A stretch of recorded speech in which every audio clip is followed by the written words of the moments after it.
saya menggunakan satu channel.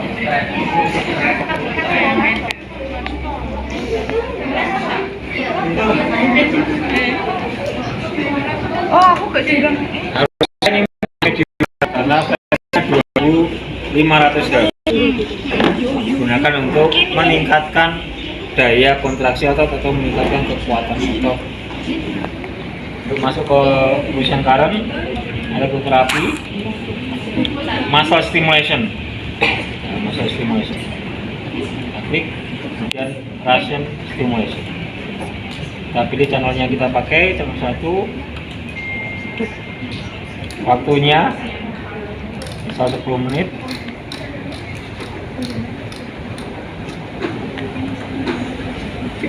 Dengan frekuensi 2,5 kHz atau 2500 Hz.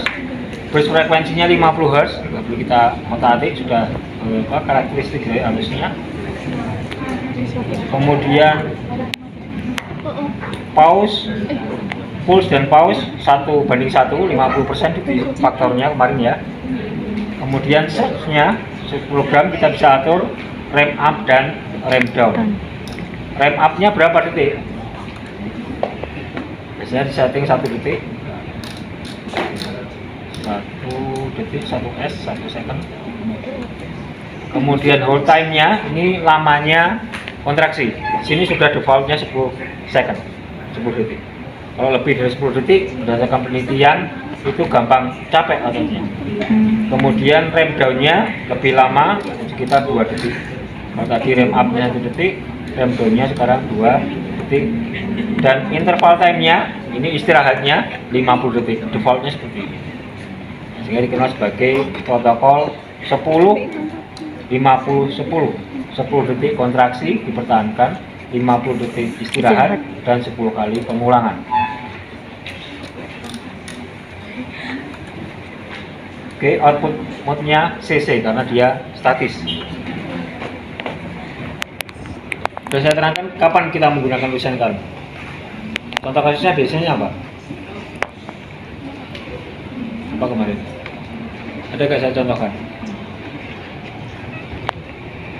Patellofemoral pain syndrome. Sudah saya terangkan belum? Pada pelari? Oh iya. Iya, yang apa? Yang pelari? Sudah belum ini? Sudah kan itu?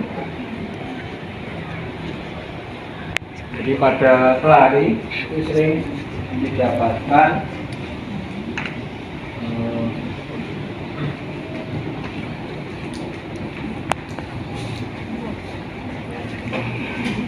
tarikan otot antara vastus medial dan vastus lateral tidak seimbang. Misalnya tampilannya, medialnya. Quadricep itu apa saja? Vastus lateralis, Vastus lateralis, vastus medialis, vastus intermedius, rectus femoris. misal rectus femoris, RR. Di bawah rectus femoris ada vastus intermedius. Kemudian di medial ada vastus medial. Di lateral ada vastus lateral. Nah, vastus medius ini dia menarik patella ke medial. Vastus lateral menarik patella ke lateral. Di sini kan ada 4 otot ya. Iya, grup otot. Ternyata terbukti bahwa dari keempat otot itu ketiga otot akan menarik patella ke arah luar. Jadi vastus lateral dia menarik ke lateral, vastus rectus femoris dia menarik ke lateral juga, vastus intermedius juga ke lateral. Sedangkan hanya satu yang menarik patella ke medial, yaitu vastus medius. Kenyataannya seperti itu. Sehingga kecenderungan dislokasi atau subluxasi patella ke arah medial atau lateral. Lateral. Karena banyak yang menarik ke lateral. Kapan dia dislokasi ke medial? Bisa nggak? Karena apa biasa? Kalau lateral ini karena tarikan otot yang kuat, jika mendam bola kencang, patella nggak ke medial, tapi dislokasinya ke lateral. Ketika otot akan menarik patella. Kapan dia ke medial? Dislokasi. Itu. Patella. Ketika ada benturan dari lateral. gempur, yang sering. Nah, pada pelari sering didapatkan vagus medialnya ini menurun kekuatannya dibandingkan vagus lateral. Ada vagus lateral dan vagus medial. Vagus lateral itu menarik ke lateral, vagus medial kan menarik ke medial. Ini sebagai otot untuk menyeimbangkan patella tetap di tengah. Ketika kita fleksi ekstensi, patella itu akan naik turun. Nah, mempertahankan patella tetap di tengah kepada tropeal group itu perlu kedua otot. Tarikannya harus sama.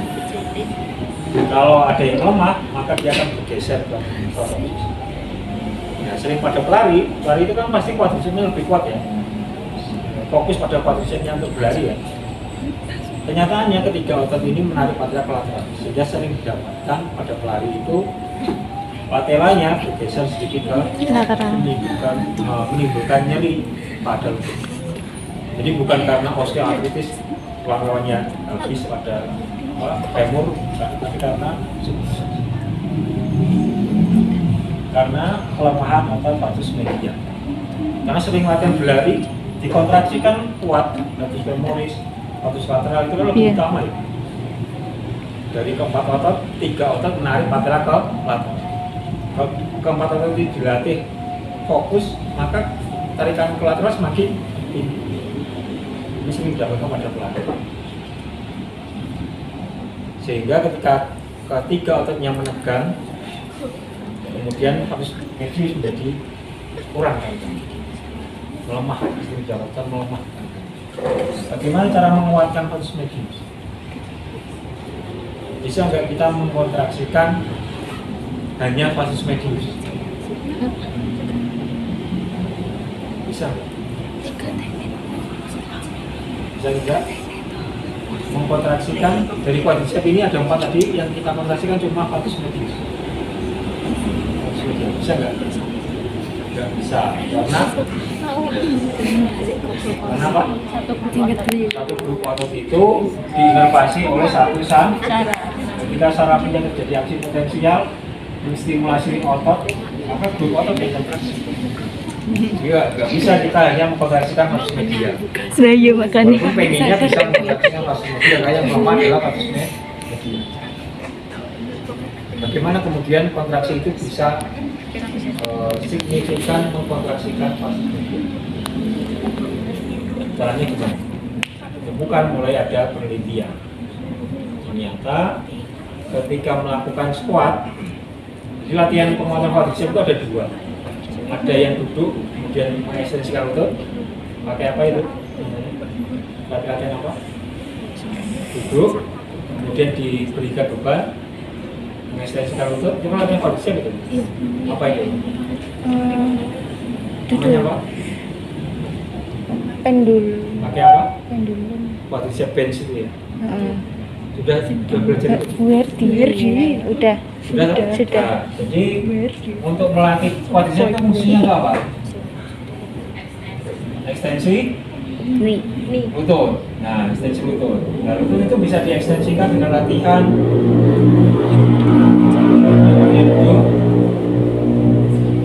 lututnya. Nah, ini kasih beban. Kemudian mengekstensikan. Ini yang kontraksi adalah quadriceps. Mengekstensikan lutut. Ini sering juga disebut sebagai open kinetic chain. Nah, kinetic Bukan chain. C. Ada juga meluruskan lutut dengan cara apa? Dengan cara squat dari jongkok seperti ini, kemudian dia berdiri lurus. Ini juga mengekstensikan lutut. Ini sering sebagai close. Kinetic chain.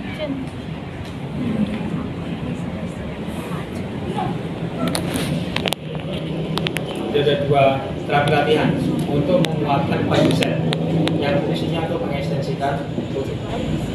Ada yang disebut sebagai open kinetic chain dan close kinetic chain. Cirinya apa cirinya? Kalau open Tidak menampak. Nah, Tidak ini kalau menampak open itu, permukaan. ini ada segmennya. Nah, ini segmen proksimal kaki, ini segmen Distal. distal kaki. Ya. Kalau open kinetik, maka segmen proksimal cenderung relatif menetap, nggak bergeser. Tapi distal cenderung Bergeser. Itu ciri khas dari open kinetik. Yang bergerak adalah yang Distal. sedangkan yang close kinetik, ini proksimal, paha, dan ini distal, betis. Yang relatif bergerak yang mana? Proksimal. Nah, proksimal ini sebagai close kinetik. Itu cara melihat ini latihannya open atau close.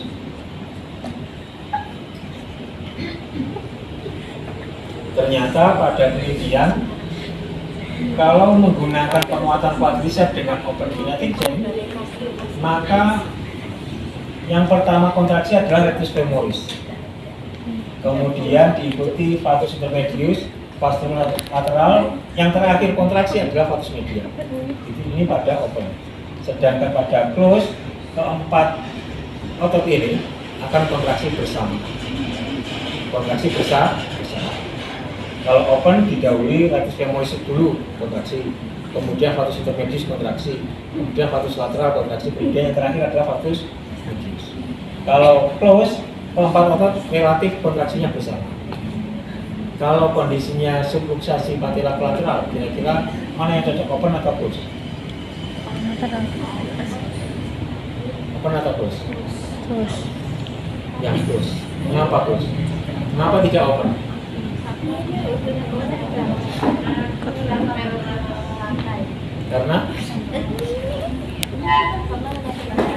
Karena menapak lantai.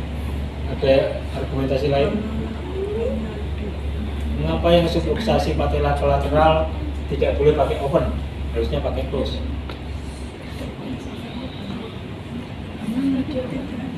Ini perbedaan kontraksi.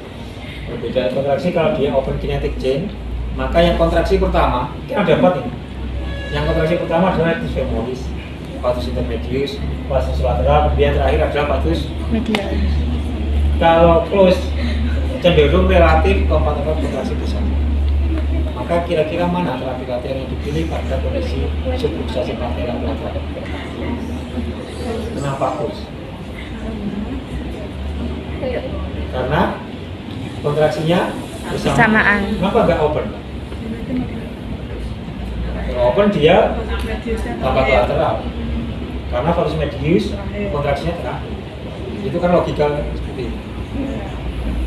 Jika yang dipilih adalah close kinetic dengan cara latihan squat. Pada latihan squat diteliti lagi, ternyata flatus medius ini dia juga melekat di aduktor longus, aduktor putakin, sehingga akan lebih kuat kontraksi flatus medius ketika squat dengan menjepit bola. Ada latihan untuk squat dengan menjepit bola, itu menguatkan flatus medius. Karena flatus medial ini juga melekat berorigo pada aduktor longus. Kemudian dikembangkan lagi penelitian, dipasangkan, diberikan elektroterapi, diberikan rusyankar, dan itu saja kontraksinya akan lebih meningkat. Jika itu salah satu penggunaan contoh penggunaan rusyankar yang mengkontraksikan selektif otot tertentu dengan melakukan aktivitas.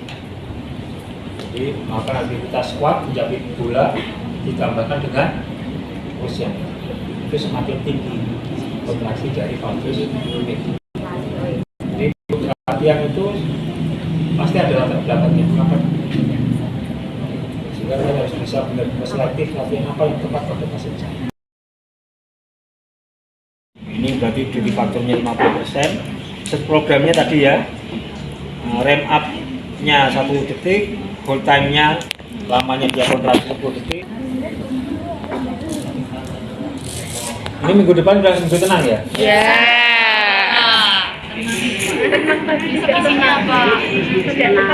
Tenang.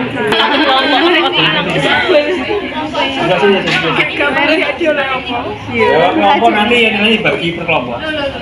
Pak, ya samain Pak, disamain. Nah, ini karena arusnya Rusian itu bolak-balik seimbang, sehingga mau pasang anoda di atas ke bawah sama saja. Kecuali nanti arusnya bolak-balik tidak seimbang. Misal pastis median.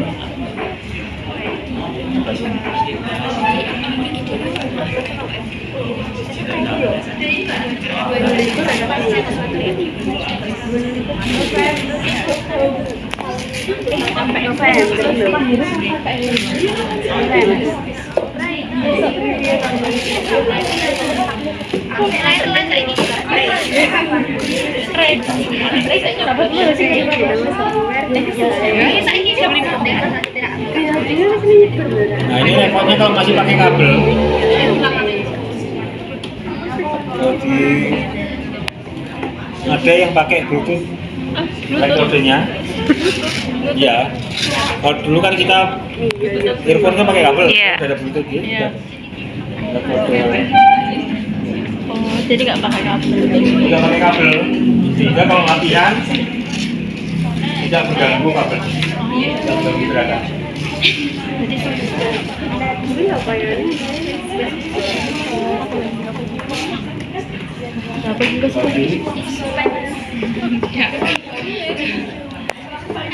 Tangannya pegang-pegang itu.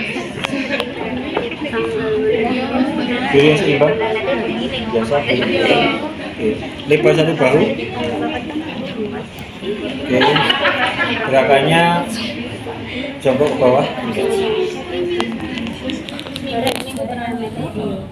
Lagi. Coba lagi. Lagi. Nah ini ketika dipasangkan mesin current, subjek itu tidak duduk, tapi dengan melakukan aktivitas biasanya malah mengangkat barbel. Karena elektrisitas ini digunakan untuk saling angkat barbel, digunakan untuk membantu mengangkat barbel. Coba dulu lagi. Naik. Gerakannya harus benar. Kalau enggak ya cedera. Oke, gitu. Oke. Kemudian kita setting untuk intensitasnya, kita naikkan. Nah, ketika saya naikkan ini masih pause posisinya. Bisa dilihat tanda pause ini. Sudah terasa? Ini masih pause, belum play. Sudah mulai terasa? Ini 10 mA. 10 mA. Berapa dulu intensitasnya? Tulisan karena berapa intensitasnya? Dan narik, kontraksi kuat. Dan narik. Nah, 20. Saya klik orange.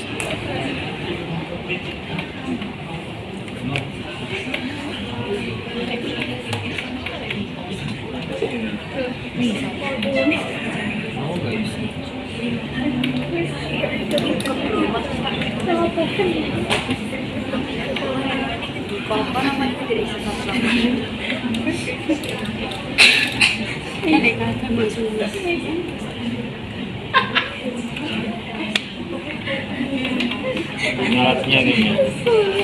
Ini mau pause. Mau kita kayak nyempet-nyempet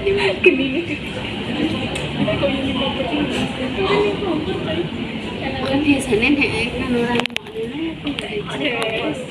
jadi ambilkan alat satunya. Alat yang lain.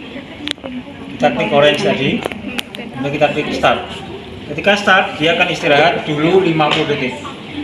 Nanti ketika sudah terstimulasi ada arusnya, jongkok diri. Ini dia akan istirahat dulu selama 50 detik. Nah ini kalau kita lihat ini ada simbol play.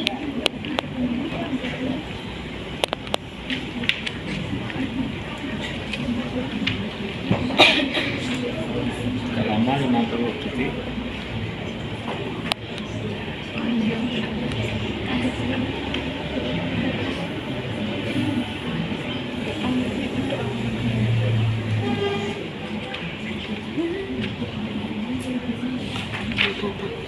durasi apa keangkat diri ini kamu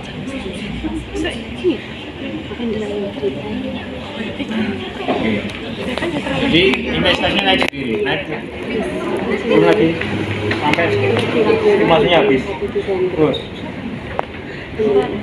Nah, ketika dia nggak ada stimulasi, istirahat. Ketika stimulasi seperti itu, dia melakukan squat. Bisa jadi dia membawa batu.